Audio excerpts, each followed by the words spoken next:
My grandson warned me about my son and his wife, but nothing prepared me for what I saw next. Before we continue, please drop your location in the comments below and hit that like and subscribe button.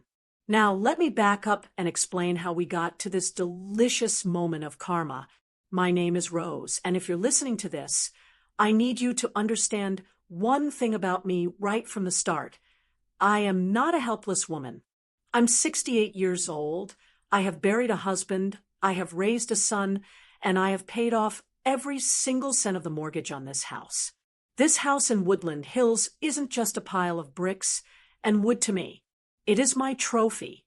My husband, heavy rest his soul, and I bought it 40 years ago. We scraped together pennies, we skipped vacations, and we ate leftovers more nights than I care to admit, just so we could own a piece of the world that was truly ours. When I stand in my kitchen, looking out at the azaleas I planted with my own hands 3 decades ago, I don't just see flowers. I see my independence. I see the place where I am supposed to grow old in peace, surrounded by my things, my memories, and my safety. I really thought that was how the rest of my life would go. Just quiet mornings with my coffee and the occasional chaotic, wonderful weekend with my grandson, Cody. That Saturday started like any other. The California sun was already warm, and I had the windows cracked open to let the breeze through. I was humming to myself, straightening up the guest room because my son, Jeffrey, and his wife, Angie, were dropping Cody off for the weekend. They called it a marriage retreat. They said they needed a few days to reconnect, just the two of them up in Santa Barbara. I wanted to believe them. As a mother, you always want to believe your children are doing well, that their marriages are strong, that they are happy. But when their SUV pulled into my driveway at 10 o'clock sharp, I felt a little prickle of unease at the back of my neck. You know that feeling, don't you? That intuition that tells you the weather is about to turn, even when the sky is blue. I walked out to the porch to greet them.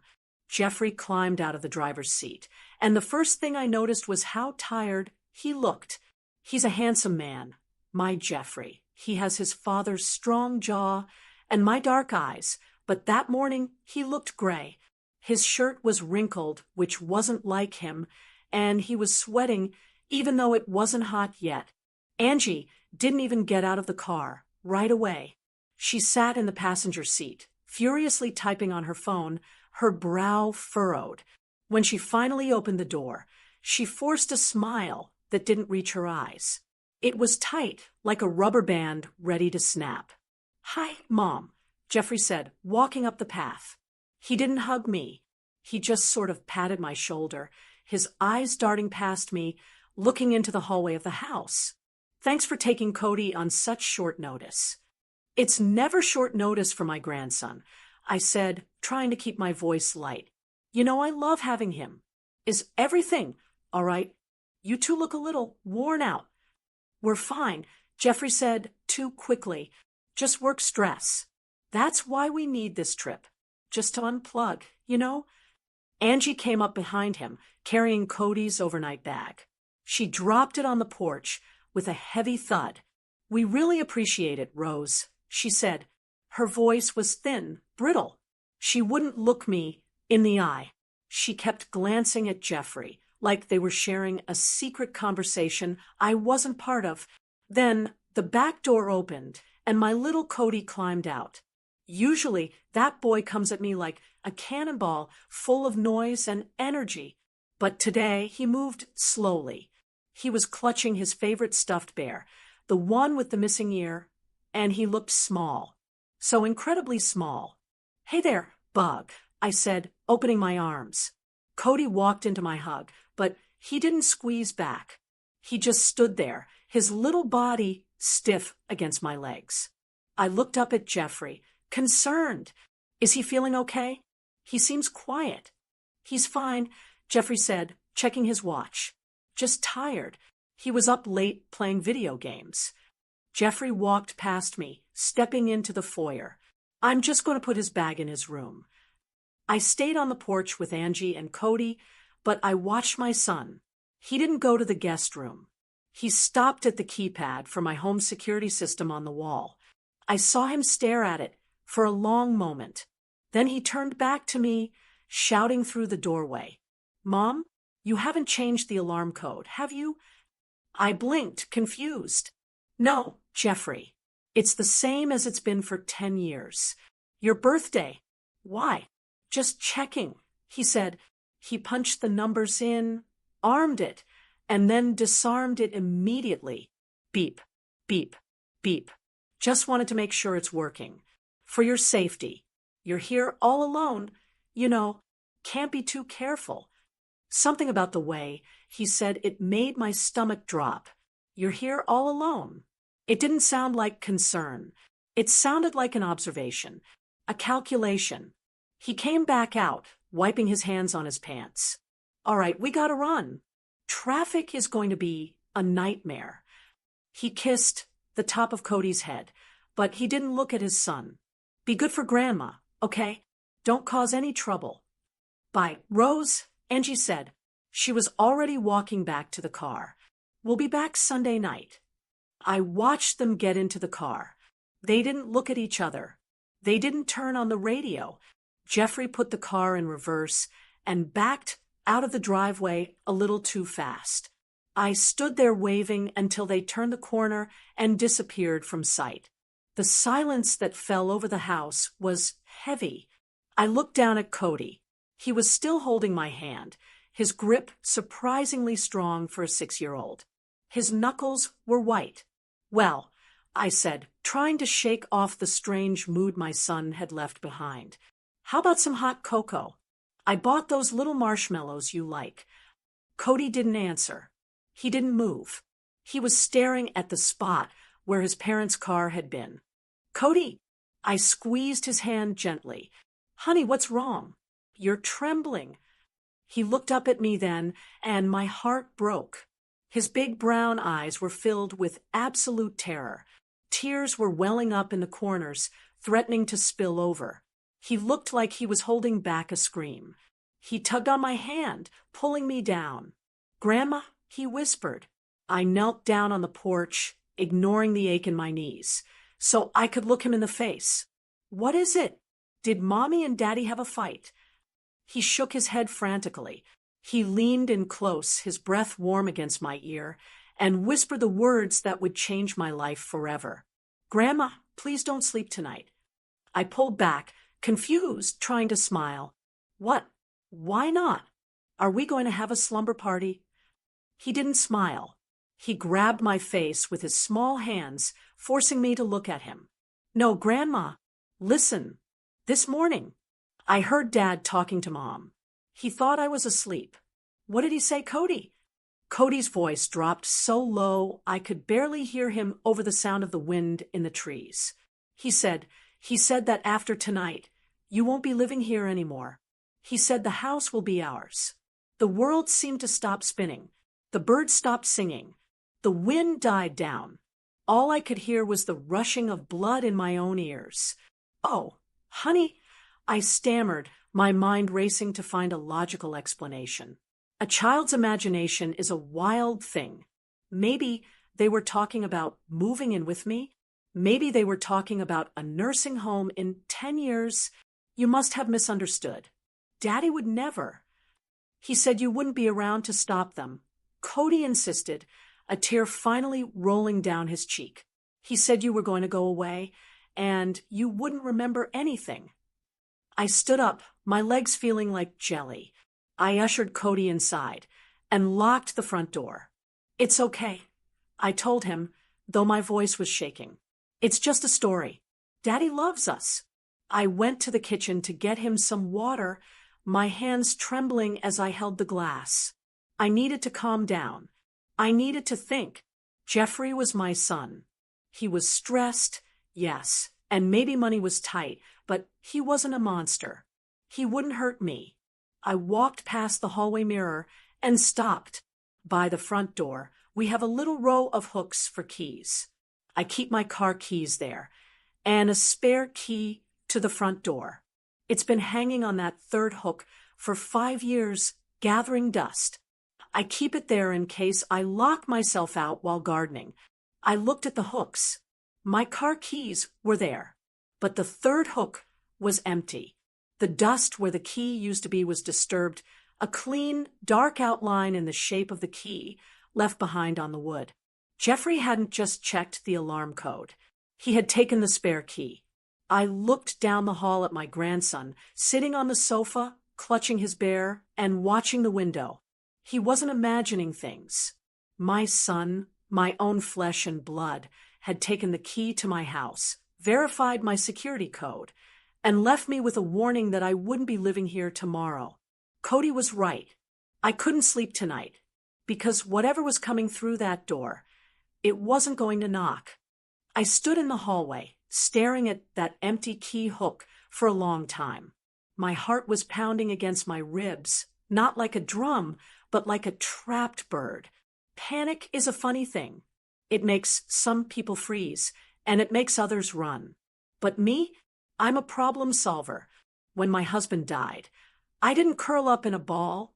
I learned how to fix the plumbing, and I learned how to balance the investment portfolio. I wasn't about to start freezing now. I looked at Cody. He was back on the sofa, clutching that ragged teddy bear, his eyes glued to the window, watching for the boogeyman. I needed to know what the boogeyman looked like before I could fight him.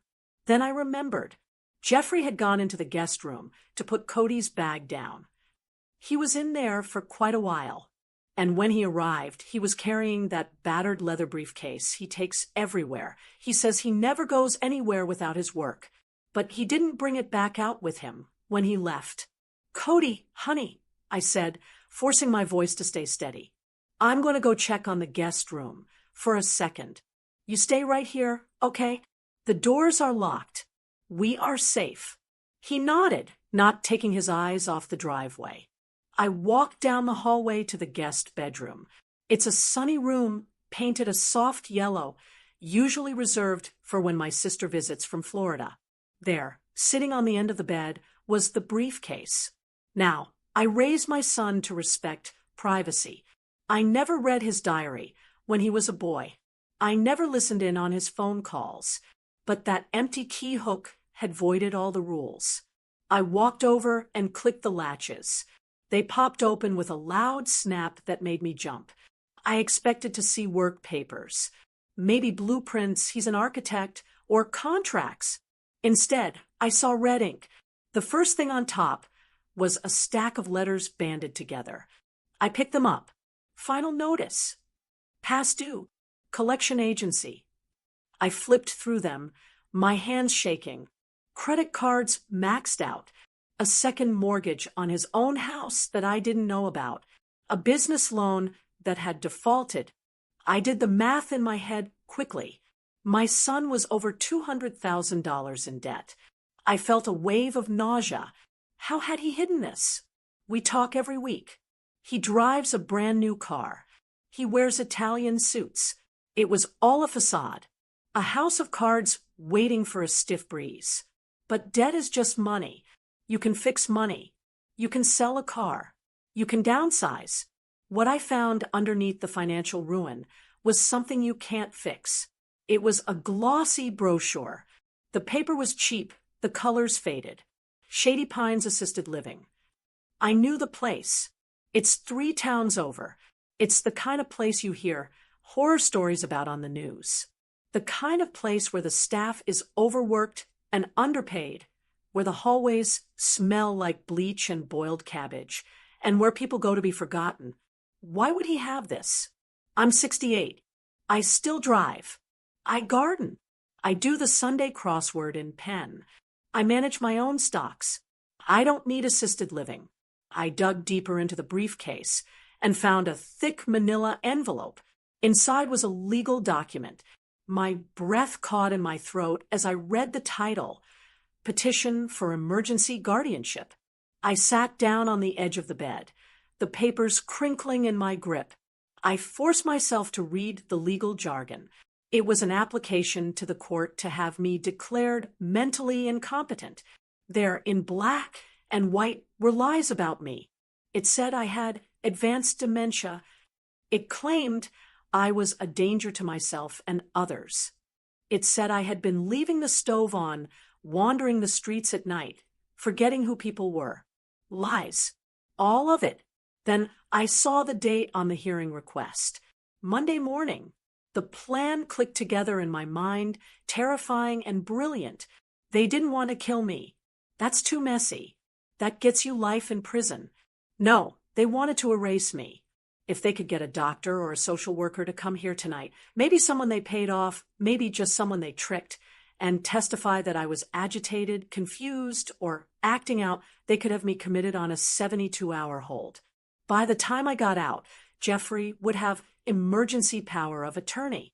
He would have control of my bank accounts. He would have the deed to this house. He would sell my home to pay his gambling debts, and he would leave me to rot in Shady Pines. I looked around the guest room. The sunlight hitting the yellow walls suddenly felt cold. My son didn't see a mother anymore. He saw a solution to his problems. The rage that filled me then was hotter than any fear I had ever felt. I worked 40 years for this life. I wiped his nose. I paid for his college. I sat up with him when he had the chicken pox. And this was his repayment. My phone rang in my pocket, shattering the silence. I nearly dropped the papers. I pulled it out. The screen said Jeffrey. I took a deep breath. I couldn't let him know I knew. Not yet. If he knew I found the papers, he might do something desperate. He might come back right now. I swiped answer and put the phone to my ear. Hello, I said. My voice sounded surprisingly normal. Hey, Mom, Jeffrey said. His voice was smooth like warm honey. Just checking in. We just got to the hotel. The traffic wasn't too bad. That's good, I said, staring at the lie about my dementia on the paper in my lap. Cody is fine. We were just about to read a book. Great, great, he said. There was a pause, a hesitation. Hey, look, I know I was a little weird about the alarm earlier. I just worry about you, alone in that big house. I'm fine, Jeffrey, I said. I've lived here a long time. I know, he said. But, people get older. Things change. Anyway, I just wanted to say, make sure you get a good, deep sleep tonight, Mom. Don't stay up worrying about anything. Just rest. The way he said it sent a chill down my spine. Deep sleep. Like he was hoping I wouldn't wake up. Or that when I did wake up, I wouldn't be in my own bed anymore. I lied. I'm very tired. I think I'll turn in early. Good, he said. That's good. Sleep tight. We'll see you soon. He hung up. I lowered the phone. My hand was shaking again, but this time it wasn't from fear. It was from adrenaline. He told me to sleep. He wanted me unconscious. He wanted me vulnerable, so that when his help arrived, I would look confused and disoriented. I stood up and shoved the papers back into his briefcase. I snapped the latches shut. No, Jeffrey, I whispered to the empty room. I don't think I'll be doing much sleeping tonight. I walked back out to the living room. Cody looked up at me, his eyes wide. Grandma, he asked, are you okay? I walked over to the front door and checked the deadbolt again. Then I turned to my grandson. I'm fine, sweetie, I said, and for the first time that day, I genuinely smiled. It was a grim smile, a warrior's smile. But we have some work to do. Nobody is coming into this house unless we invite them. My son thought I was a senile old woman who could be pushed aside. He was about to find out that he had made a very, very big mistake. 2 a.m. is a lonely time. It's the hour when the world is supposed to be asleep, when the only sound you should hear is the refrigerator humming or the house settling. But that night, the silence in my living room felt heavy, like the air before a thunderstorm. I hadn't slept a wink. How could I? I was sitting in my armchair, the one my husband used to read his newspapers in, facing the front door. The lights were off. The only illumination came from the street lamp outside, casting long, distorted shadows across the rug. Cody was curled up on the sofa under my favorite quilt. He had fought sleep as long as he could, his little eyes darting around the room, but exhaustion had finally won. Looking at him sleeping there, so innocent and small, made my blood boil. He shouldn't have to be afraid in his grandmother's house. He shouldn't have to warn me that his own father was plotting against me. I had a heavy cast-iron skillet sitting on the table next to me. It sounds foolish, I know. An old woman against the world with a frying pan. But I didn't have a gun, and I didn't have a bat. I just had the tools of my trade. And I've swung that skillet for 40 years. It had some weight to it. At 2:13 a.m., I saw the lights. They swept across the living room wall, bright and jarring, cutting through the darkness. A vehicle had turned into my driveway. I didn't move. I didn't breathe. I just watched through the sheer curtains. It wasn't Jeffrey's SUV. It was a white van. No windows in the back. On the side, in generic blue lettering, it said Valley Medical Transport. My heart hammered against my ribs, but my hands were steady. This was it. Jeffrey wasn't coming himself. He didn't have the stomach for it. He had sent hired hands, orderlies from some facility, likely paid under the table to come collect a difficult patient in the middle of the night. I watched two men get out. They were big, not just tall, but wide, the kind of men hired not for their medical expertise, but for their ability to lift dead weight. They were wearing scrubs that looked a size too small. They didn't walk to the door like guests. They walked with purpose, quiet, fast. They didn't look around. They assumed the house was asleep. They assumed the old woman inside was sedated, confused, and alone. I gripped the armrest of my chair. I glanced at the front door. Earlier that evening, after finding the papers, I had done two things. First, I had engaged the heavy deadbolt. Jeffrey had the key to the handle lock, but he didn't have the key to the deadbolt. We never used it. Second, I had taken one of my sturdy dining room chairs and wedged it firmly under the doorknob. I heard footsteps on the porch, soft rubber soles on wood. Then, the sound that will haunt me for the rest of my life, the metallic scratch click of a key sliding into the lock.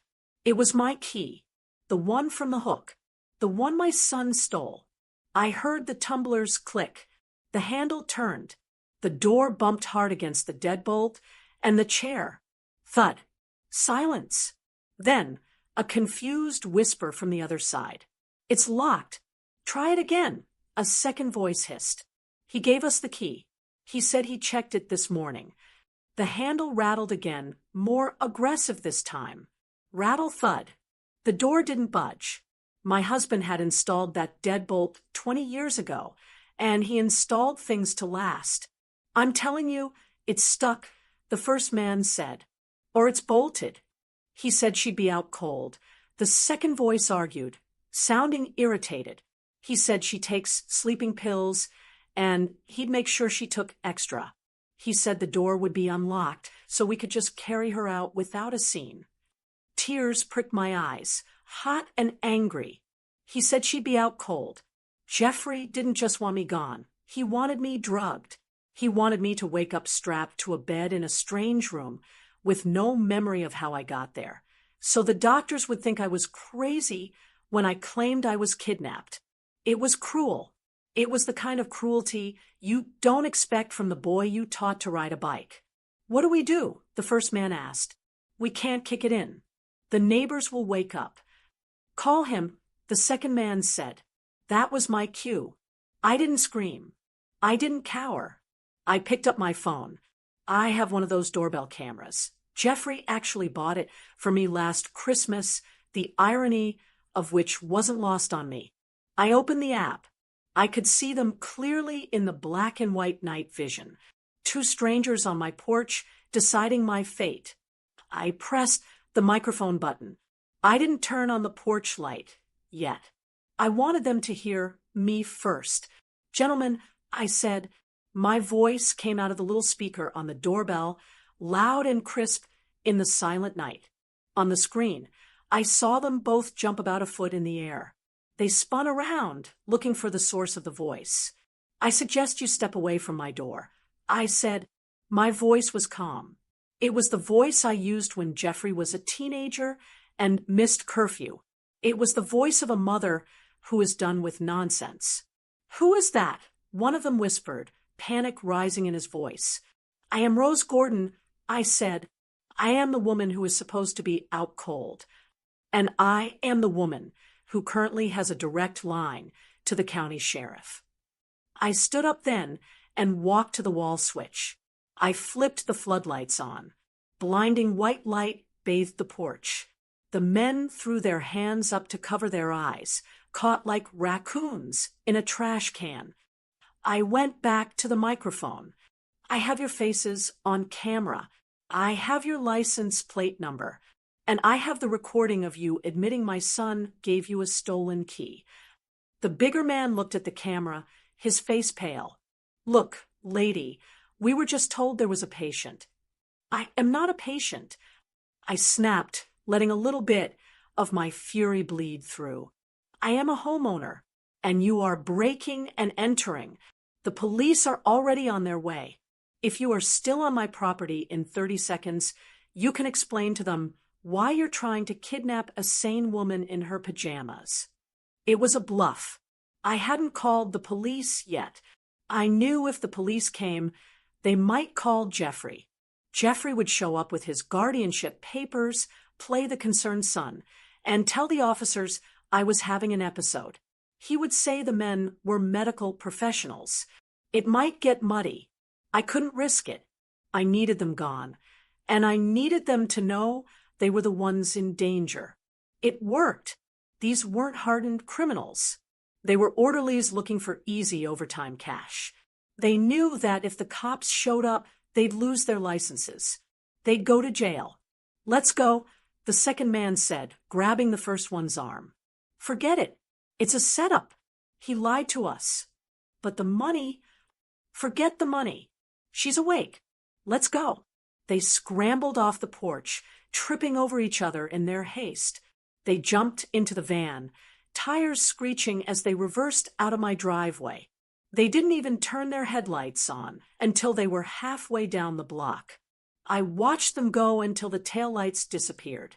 Only then did my knees give out. I sank back into the armchair, the adrenaline draining out of me, leaving me shaking. Grandma?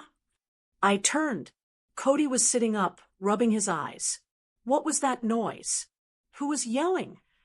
I took a deep breath and pushed the fear down deep into a box where I keep all my hard things. I couldn't let him see me shake. I had to be his rock. I walked over to the sofa and pulled him into a hug, squeezing him tight. He smelled like baby shampoo and innocence. It was nobody, baby, I whispered into his hair. Just some bad men who had the wrong house. I sent them away. Did Daddy send them? He asked quietly. My heart shattered all over again. I pulled back and looked at him. I couldn't lie to him. Not anymore. Yes, I said softly. I think he did. Cody looked down at his bear. Are they coming back? I stood up and walked to the window, looking out at the empty street. The sun would be coming up in a few hours. Sunday morning, the day Jeffrey and Angie were supposed to come pick him up. The day they expected to walk in and find me gone. A cold resolve settled in my chest. It was harder than the cast iron skillet. No, sweetie, I said, they aren't coming back. I looked at my reflection in the dark glass. I didn't look like a victim. I looked like a woman who had just survived a siege. And when your father comes tomorrow, I said, more to myself than to Cody, he isn't going to find the confused old woman he's expecting. He's going to find his mother. I wasn't going to call the police. That was too easy. That was too kind. Jeffrey wanted to play games with legal papers and money? Fine. I knew that game.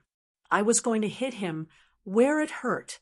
I was going to wait for him to walk through that door with a smile on his face, and then I was going to take everything he ever loved away from him. Go back to sleep, Cody, I said, turning away from the window. Grandma has some planning to do. Sunday morning broke over Woodland Hills with a cruel sort of beauty.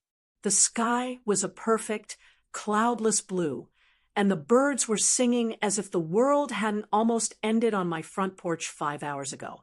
I stood in my kitchen, clutching a mug of black coffee, watching the light hit the granite countertops I had installed 10 years ago. I hadn't slept. Not really. I had dozed in the chair with one eye open, gripping that skillet until my knuckles ached. But now, strangely, I didn't feel tired. I felt sharp. I felt like a wire pulled tight. The phone rang at 7:05 a.m. It was too early for a casual Sunday chat. That was the first tell. Jeffrey isn't an early riser.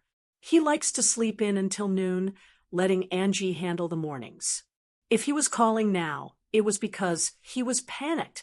He was sitting in that hotel room, staring at his phone, wondering why he hadn't received a confirmation text from the transport team saying the package had been delivered.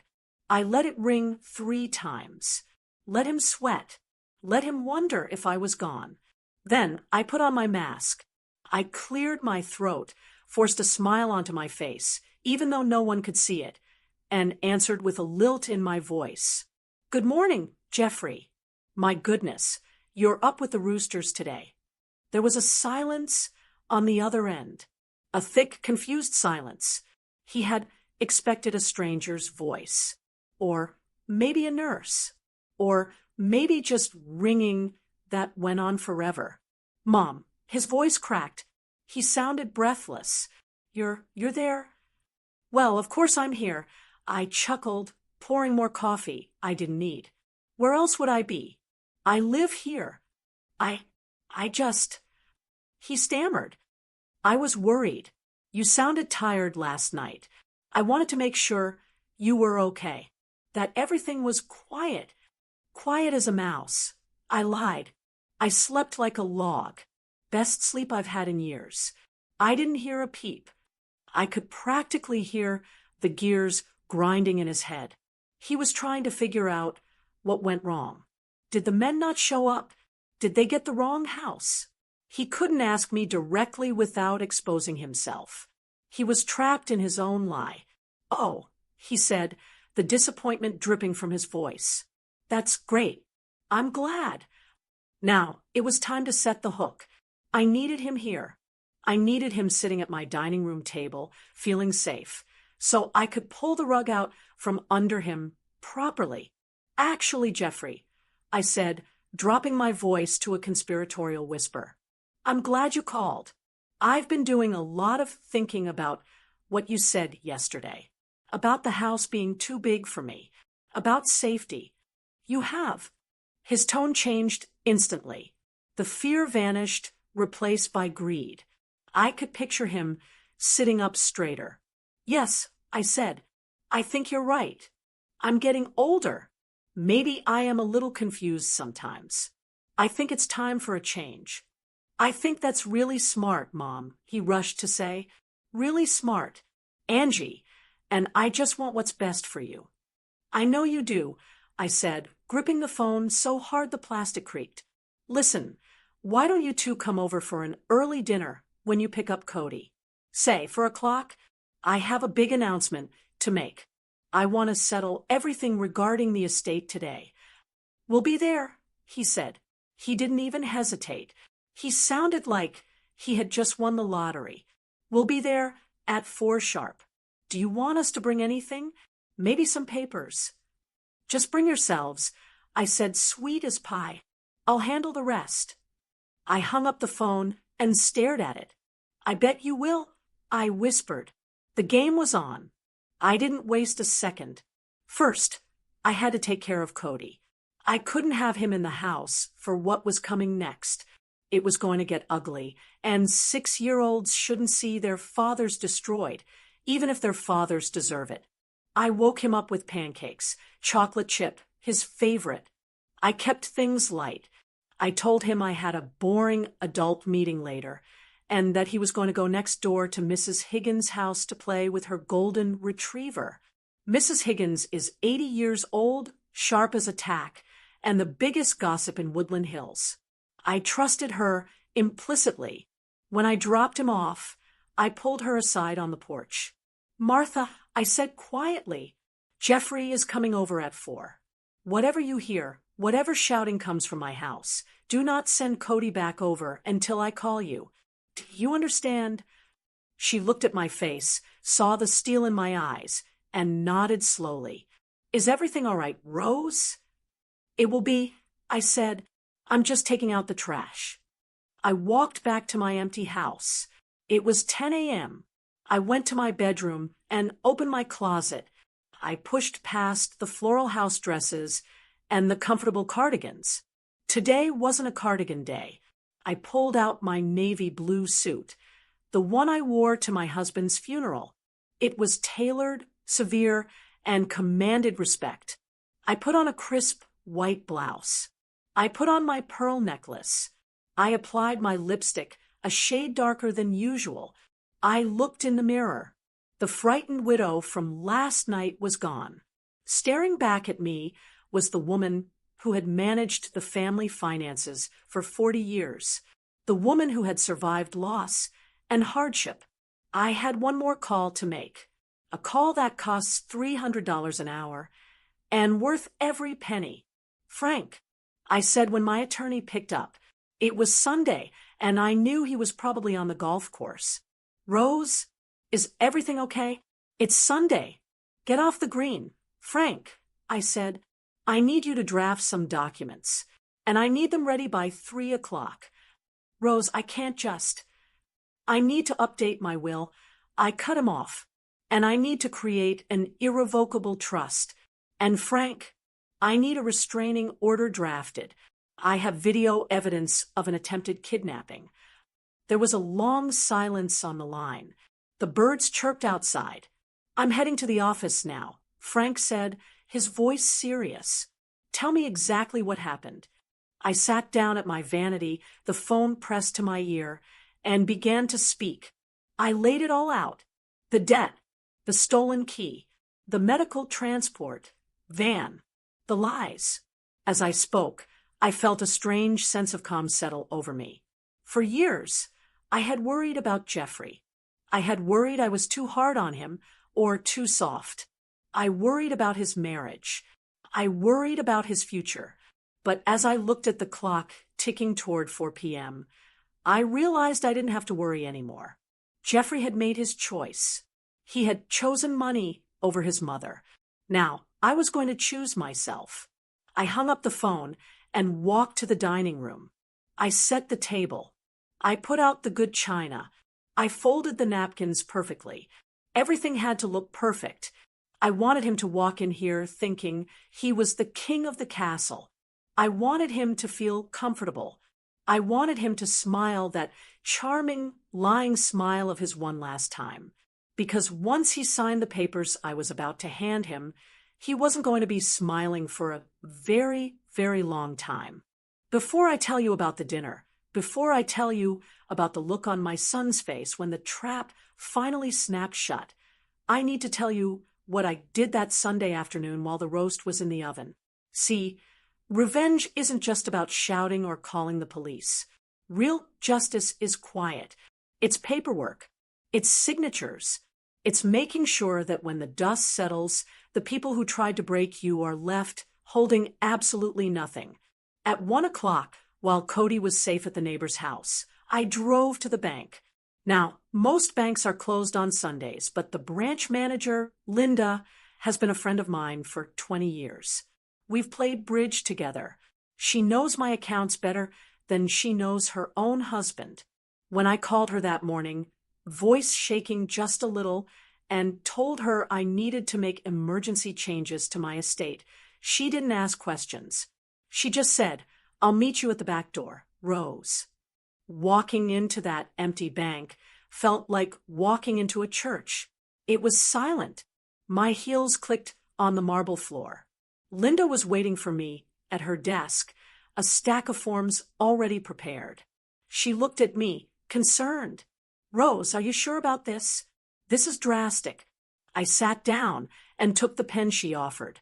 It felt heavy in my hand, like a weapon. "I've never been more sure of anything in my life, Linda." We started with the checking accounts, then the savings, then the investment portfolio my husband had built over 30 years. Line by line, we went through them. And line by line, I struck out the name Jeffrey Gordon. For years, his name had been there. Beneficiary, next of kin, the person who would inherit everything I had worked for. It was supposed to be his safety net. I wanted to leave him a legacy, but as I dragged the pen through his name, scratching it out in black ink, I didn't feel like I was taking away his inheritance. I felt like I was saving my own life. "Who are we listing instead?" Linda asked softly. "Cody," I said, "but not directly. He's too young. I want it all placed into an irrevocable trust. Education, housing, medical. He gets access when he's 25. Until then, it's managed by the bank." "And Jeffrey?" Linda asked, her pen hovering over the paper. "Does he get a stipend? A percentage?" I thought about the medical transport van. I thought about the stolen key. I thought about the dementia lies in that briefcase.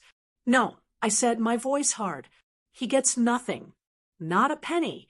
If he challenges it, the trust will have a clause that uses the estate's funds to fight him in court until he's bankrupt." Linda nodded, typing furiously. The silence in the room was thick. It's a terrible thing for a mother to disinherit her child. It goes against nature. You spend your life trying to give them the world, and then one day you realize they're trying to steal it from under your feet. After the papers were signed, Linda walked me to the vault. This was the hardest part. She used her master key, and I used my key, and we slid out the long metal drawer of my safety deposit box. I carried it to the little private room and set it on the table. I lifted the lid. Inside were the papers for the house, our marriage license, and a small velvet box. I opened the box. The ring inside was stunning. It was my mother's engagement ring, a 2-carat European cut diamond set in platinum. It had survived the Great Depression. It had survived wars. It was the heart of our family's history. Jeffrey had been asking for this ring for years. He told me he wanted to keep it safe. He told me Angie would love to wear it for special occasions. But I knew the truth. Jeffrey didn't see the history. He saw the appraisal value.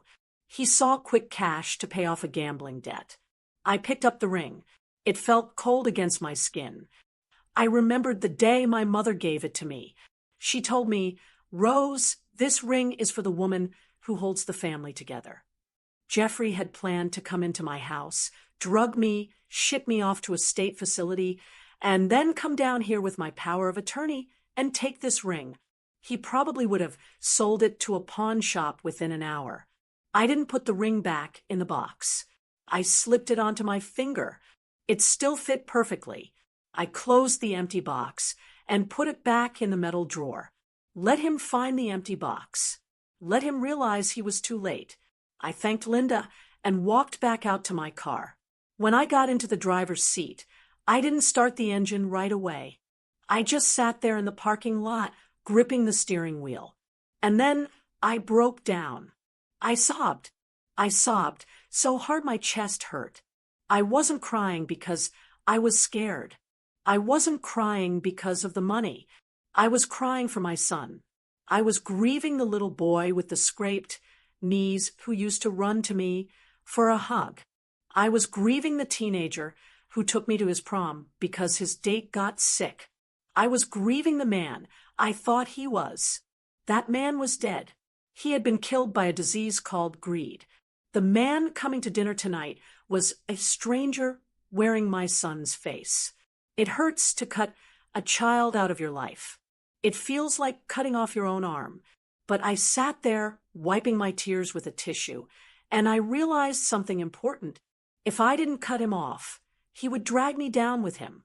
He would drain me dry and leave me to die in a place like Shady Pines, wondering where I went wrong. I looked at my face in the rearview mirror. My eyes were red, but my jaw was set. You are not a victim, Rose, I told myself aloud. You are a survivor. I put the car in gear.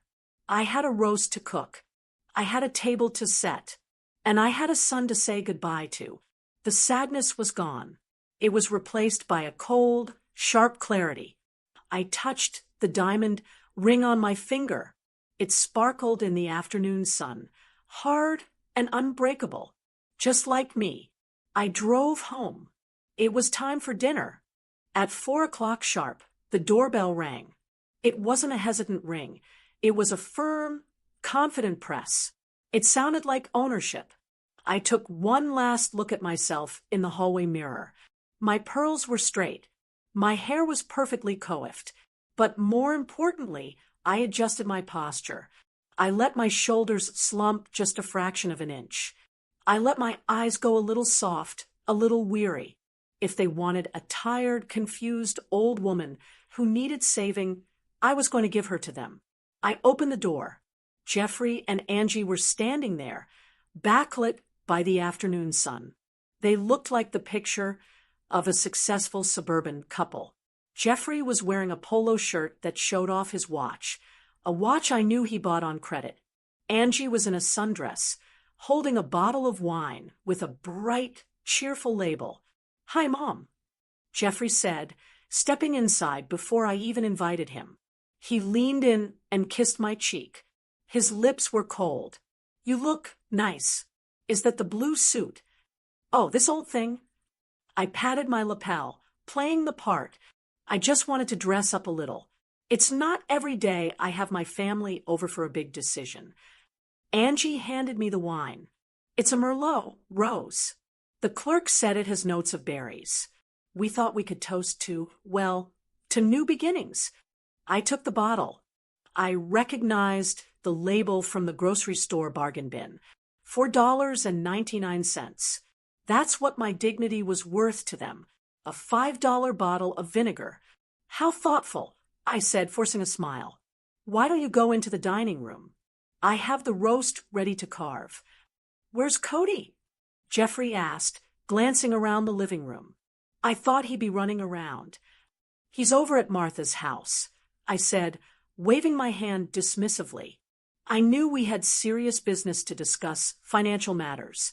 I didn't want him getting bored or interrupting us. You know how children are. Jeffrey relaxed visibly. "Good thinking, Mom. Really good thinking." He exchanged a look with Angie. A quick, smug glance that said, "She's making this easy for us." We sat down at the dining table.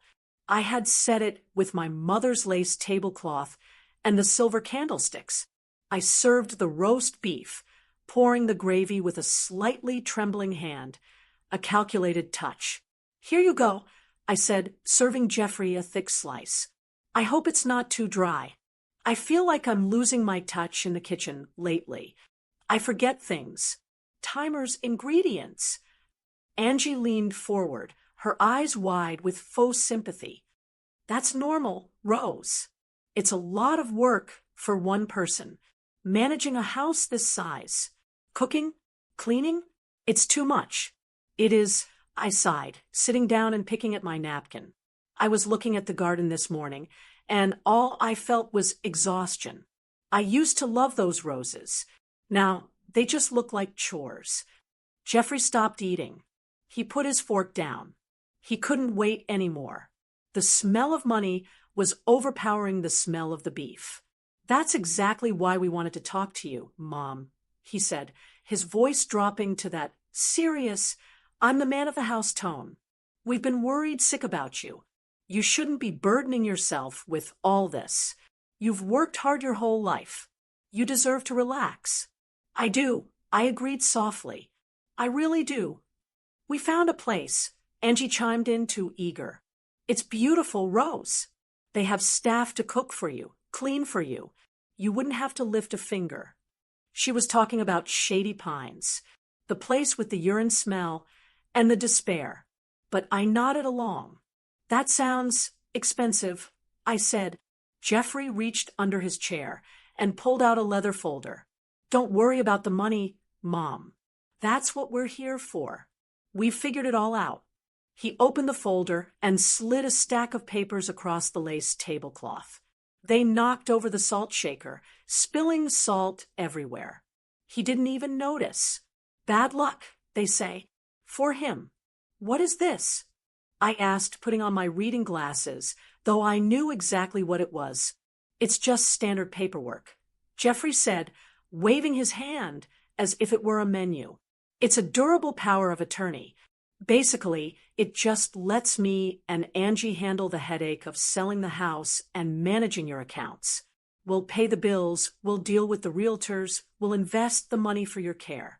So I won't have to worry about anything? I asked, looking up at him over the rim of my glasses. Nothing at all, he said. He smiled, and it was the smile of a shark. You just sign, and we take the burden off your shoulders. We'll take care of you, Mom, just like you took care of me. I looked down at the paper. The bold letters at the top seemed to scream at me. Transfer of assets and authority. It was a death warrant for my independence. If I signed this, they could empty my accounts tomorrow. They could sell this house next week. They could dump me in a facility and never visit again. And the worst part, they looked so happy about it. They weren't sad that their mother was losing her mind. They were excited. They were practically vibrating with anticipation. Do you have a pen? I asked quietly. Right here, Angie said. She pulled a pen out of her purse so fast she almost dropped it. She uncapped it and handed it to me. I took the pen. It felt cool and smooth in my hand. The room went silent. The only sound was the ticking of the grandfather clock in the hallway. Tick, tock, tick, tock. Time running out. I lowered the pen to the paper. I hovered the tip right over the signature line. I could feel them leaning in. I could hear Jeffrey holding his breath. He was already spending the money in his head. He was buying a new car. He was paying off his bookie. He was erasing his failures with my life's work. I let the tip of the pen touch the paper. I made a tiny dot of ink, and then I stopped. I didn't lift the pen. I just held it there, staring at the line. Mom, Jeffrey whispered. Is something wrong? Just right there on the line. I started to chuckle. It started low in my throat, a rumble that I couldn't suppress. Then it moved to my chest. Mom, Jeffrey asked again, his voice tight with confusion. I lifted my head and looked at him. I let the mask drop. The tired, confused old woman vanished. The doting grandmother evaporated. I looked at him with the cold, hard stare of a woman who has seen the devil and spat in his eye. I laughed. It was a dry, humorless sound. It echoed off the dining room walls. It wasn't a happy laugh. It was the sound of a judge delivering a verdict.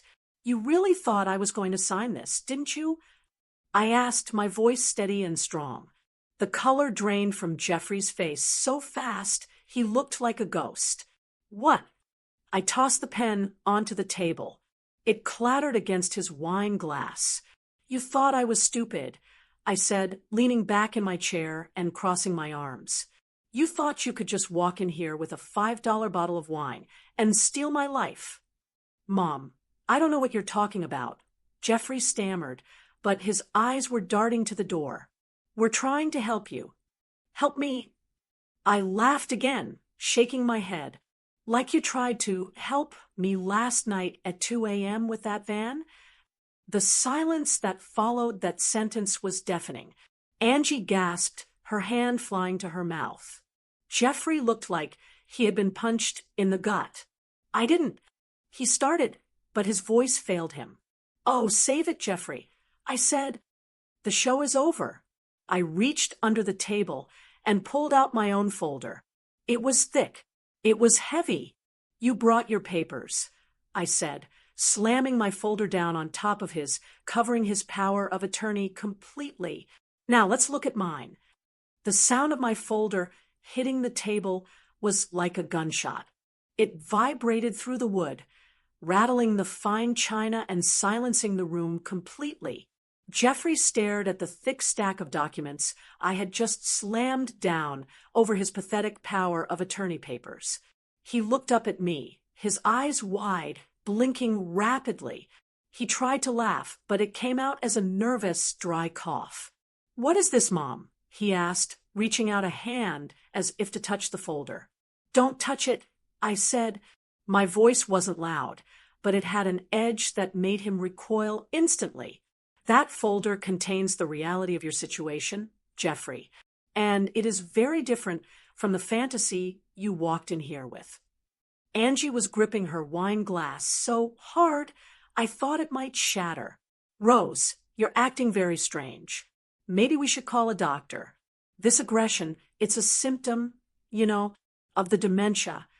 I turned my gaze to her. "Stop it, Angie. The act is over. You can stop pretending you care about my health, and you can certainly stop pretending I have dementia."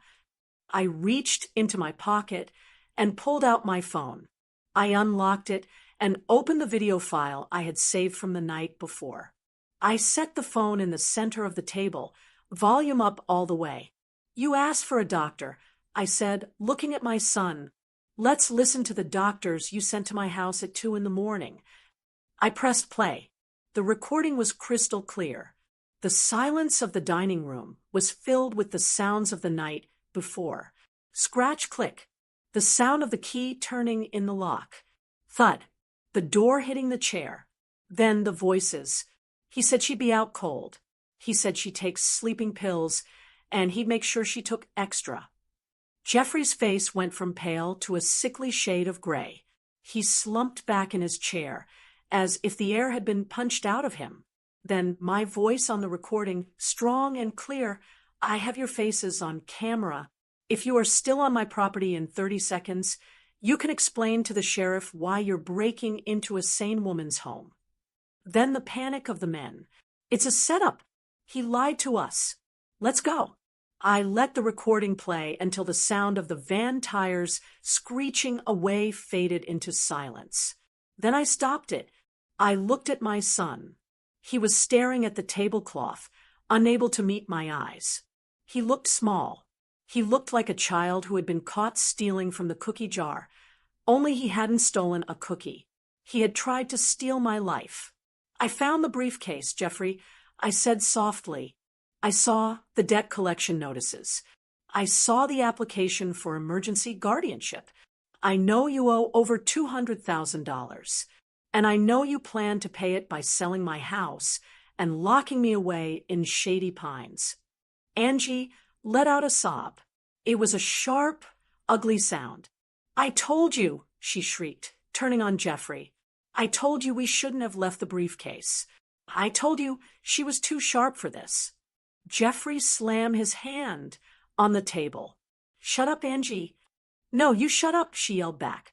"You said it was a done deal. You said she was losing it.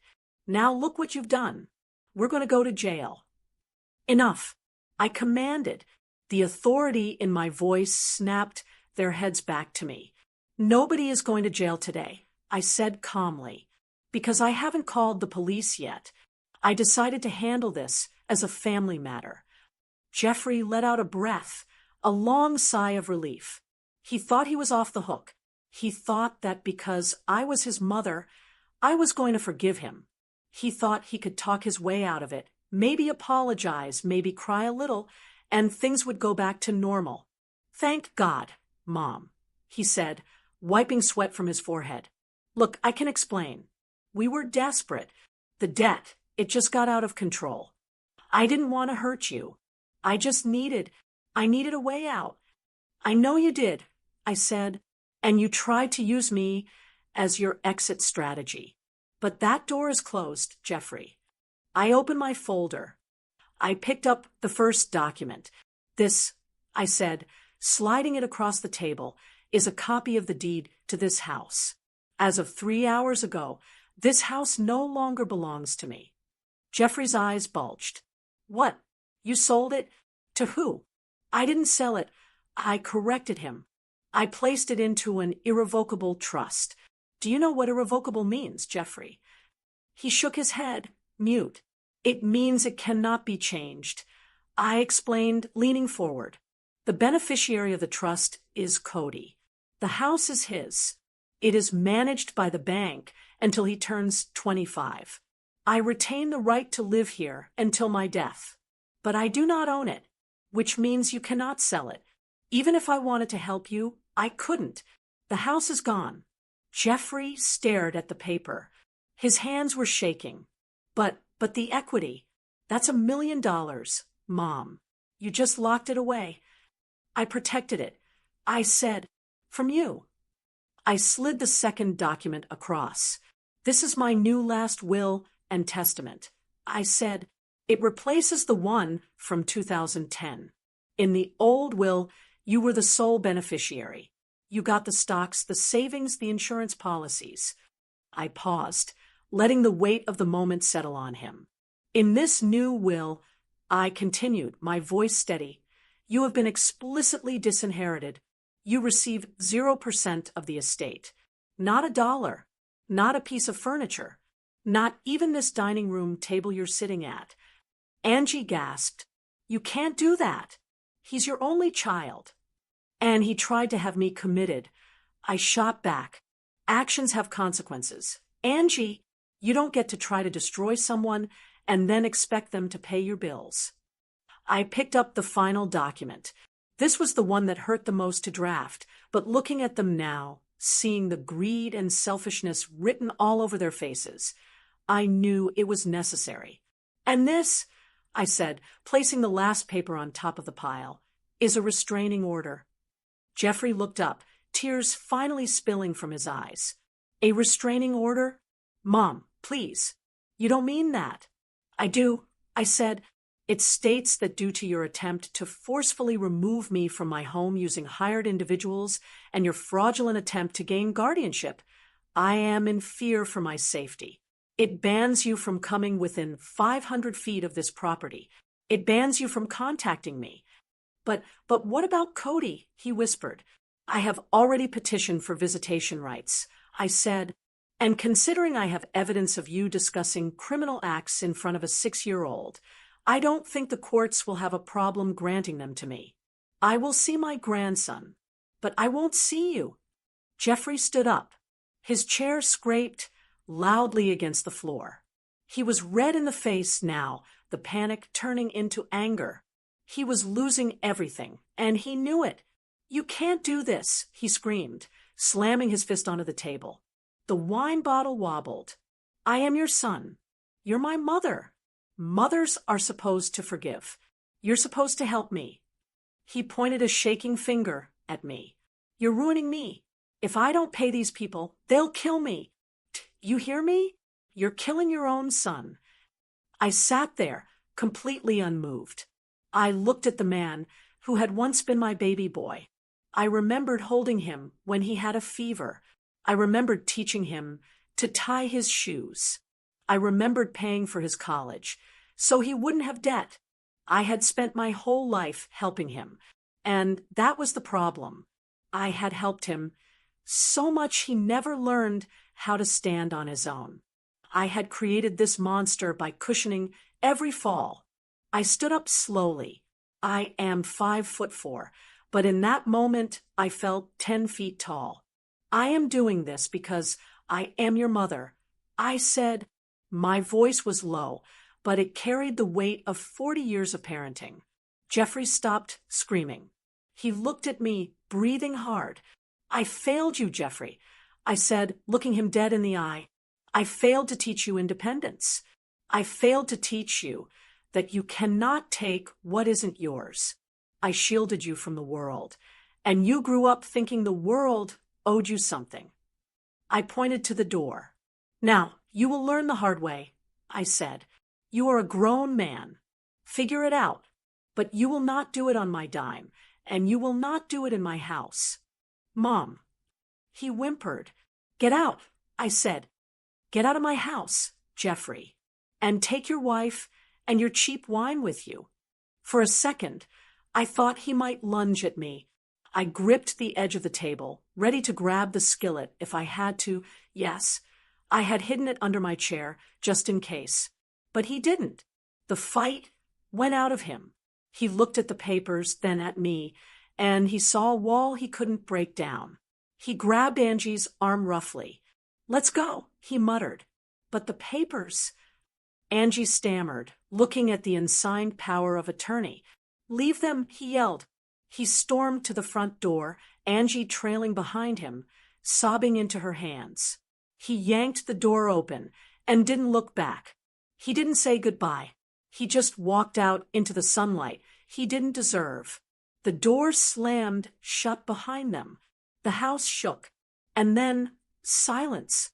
I stood there in the dining room, listening to the sound of their car engine revving and fading away down the street. I was alone. My knees finally gave out, and I sat back down in my chair. I looked at the table. The roast was cold. The salt was spilled. The papers were scattered. I put my hand over my face and took a deep, shuddering breath. It was done. The cord was cut. I had lost my son. But as I looked around at my dining room, at the sun streaming through the windows, at the home I had fought to keep, I knew I hadn't lost myself. And for the first time in 24 hours, the knot in my stomach was gone. 3 months have passed since that Sunday dinner. The seasons are changing now. The summer heat is breaking, and the air has that crisp, cool bite that tells you autumn is coming. It's pruning season in my garden. I spent this morning out in the yard with my shears, cutting back the dead branches from my rose bushes. You have to be ruthless when you garden. If you let the deadwood stay, it poisons the whole plant. You have to cut it off so the new growth can survive. It's hard work, and my hands are a little stiff, but I don't mind the ache. It reminds me that I'm still here. I'm still standing. The house is quiet these days, but it's a good kind of quiet. It's not the silence of loneliness. It's the silence of peace. For a long time, I didn't realize how much noise Jeffrey brought into my life. The chaos of his demands, the stress of his lies, the constant hum of my own worry. Now that noise is gone. I haven't seen Jeffrey or Angie since they walked out that door. The restraining order sits in a drawer in the hallway, but I haven't needed to use it.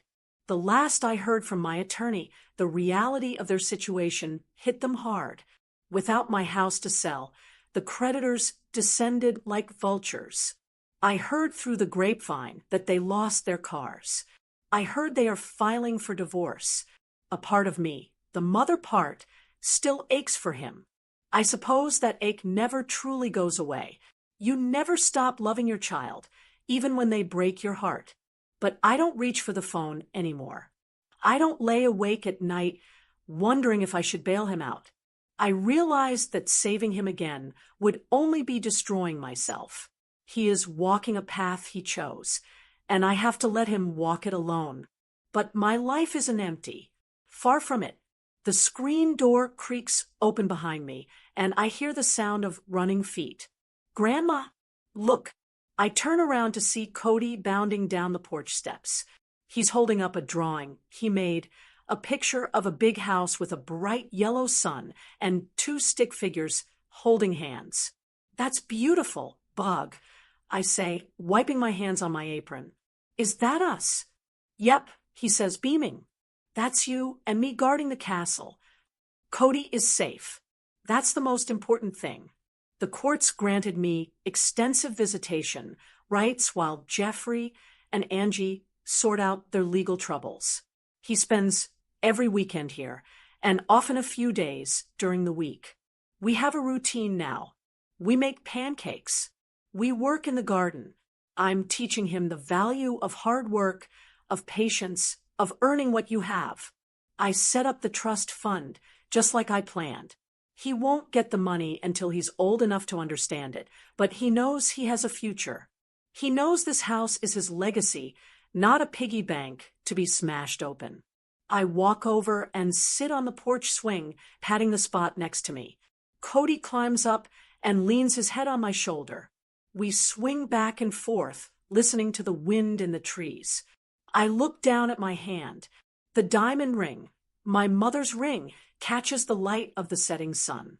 It looks beautiful. It looks heavy. It looks like it belongs right where it is.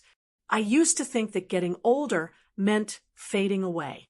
I thought it meant stepping back and letting the younger generation take the wheel. But I was wrong. Getting older means you've survived. It means you have wisdom that can't be bought and strength that can't be faked. Jeffrey saw gray hair and assumed I was weak. He saw a widow and assumed I was helpless. He didn't realize that the same woman who baked cookies also built the foundation this family stands on. I sip my tea and watch the sun dip below the horizon, painting the sky in shades of purple and gold. I am 68 years old. I live alone, and I have never felt more powerful. To anyone listening who feels like they are being pushed aside or underestimated or taken for granted, don't you dare close your eyes. Don't you dare go to sleep just because someone told you to. We are the ones who keep the lights on. We are the ones who hold the keys. And we see everything. Never underestimate a woman who built the home you're standing in. We may be old, but we are not done. What city are you listening from? And what time is it there? Write it in the comments. And if you'd like to help me keep sharing these emotional, thrilling stories every day, even a small donation makes a big difference. It truly helps keep the channel alive. For more life stories like this, you can explore the other videos on my channel and subscribe. On the screen, you'll see 2 new stories I'm sure you'll enjoy. Click one and start listening right away. With love,